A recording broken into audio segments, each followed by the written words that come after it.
Many people in prison claim to be innocent. In Brooklyn, New York, the district attorney's office has a special unit that focuses on correcting mistakes made by the criminal justice system.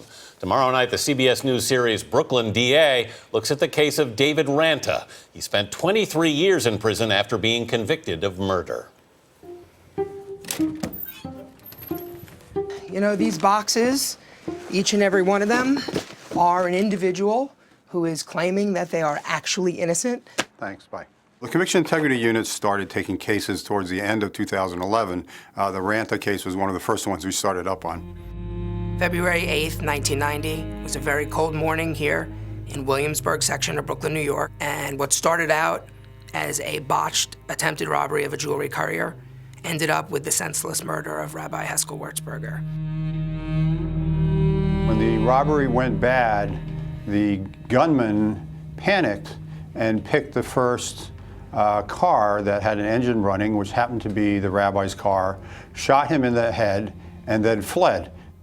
The lead detective on the case became Detective Louis Scarcella. Through the course of the investigation, Detective Scarcella was led to two individuals, both of them naming David Ranta as the perpetrator of the crime. About 6 months after the crime took place, Detective Scarcella arrested him. David Ranta was convicted of murder. He was sentenced to 37.5 years to life in prison.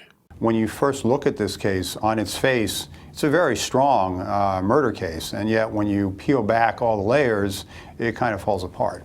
One of the major witnesses who placed David Ranta at the scene completely recanted his identification. So this is a major issue. As I was walking in from the back, somebody told me, oh, it's the guy with the long nose. He informed me that the detective who was running the lineup essentially told him who to pick. They told him pick the guy with the big nose. And slowly you start to get really, really worried that there were major problems with the way that this case was handled, and that's a real terrible feeling to have.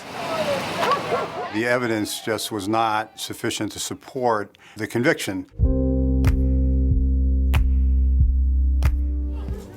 Based on the record made here today, it's okay. The defendant's motion to vacate the judgment of conviction is granted. Sir, you are free to go.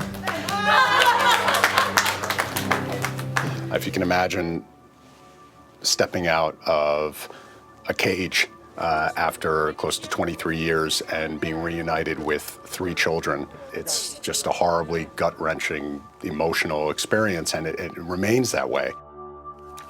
The day after his release, Ranta suffered a massive heart attack. He's still recovering. Prosecutors are now reviewing 40 cases that Detective Scarcella worked on.